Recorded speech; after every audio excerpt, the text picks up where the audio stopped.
Hi friends, எப்படி இருக்கீங்க? இப்போ உங்களுக்கு சின்ன பிள்ளைகளுக்கு பிடிச்ச மாதிரியா நான் ஒரு ஸ்லைம் செய்ய போகிறேன், பாருங்கள். ஃபஸ்ட்டு ஒரு கம் எடுத்துக்குவோம். அது நமக்கு பிடிச்ச கலர் என்ன வேணாலும் 5 ரூபா கம் ஒரு பவுலில் எடுத்து ஊற்றிப்போம். இதுக்கு தேவையானது 2 பொருள் தான். ஒன்று கம், இன்னொன்று சர்ஃபெக்சல் பவுடர். நல்லா கம்மை ஊற்றிட்டோம். அடுத்து சர்ஃபெக்சல் பவுடரோட தண்ணி ஆட் பண்ணி மிக்ஸ் பண்ணி வச்சுருக்கோம். அதை நல்லா கரையிற ஸ்டேஜுக்கு வரவும் அது வரை நல்லா கிண்டிட்டு இந்த கம்மை லைட்டாக இப்படி கிண்டி விட்டுப்போம். லைட்டாக நமக்கு சர்ஃபெக்சலில் தண்ணி பத்தலைன்னா லைட்டாக ஊற்றிப்போம். அதுக்கடுத்து நம்ம அந்த கம்மில் கொஞ்சம் கொஞ்சமாக இந்த சர்ஃபெக்சல் பவுடரை ஊற்றணும்.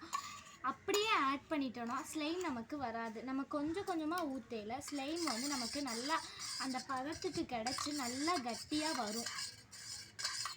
இப்போ உங்களுக்கே தெரியும், நான் கொஞ்சம் ஊற்றினோன்னே எப்படி திரையிற மாதிரி கட்டியாக வந்திருக்குதுன்னு.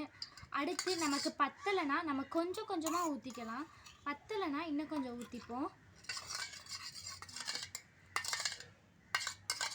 இப்போ பார்த்தீங்கன்னா உங்களுக்கே தெரியும் இம்ப்ரூவ்மெண்ட். நம்ம ஃபஸ்ட்டு கம்மை வாங்கையில் எப்படி இருந்துச்சு, இப்போ நம்ம செய்கிறதுக்கு எப்படி இருக்குதுன்னு.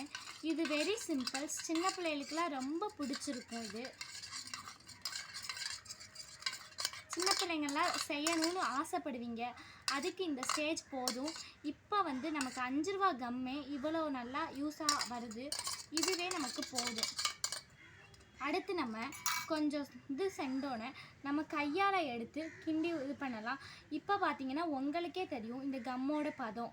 இந்த கம் எப்படி வந்திருக்கு. இந்த கம்மாக இருந்தது உங்களுக்கு ஸ்லைமாக எப்படி அழகாக கிடச்சிருக்குன்னு உங்களுக்கே தெரியும்.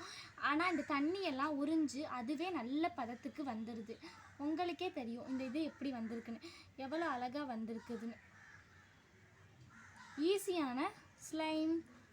பிடிச்சிருந்தா லைக் பண்ணுங்கள், சப்ஸ்கிரைப் பண்ணுங்கள், மறக்காமல் பெல் பட்டனை கிளிக் பண்ணிடுங்க.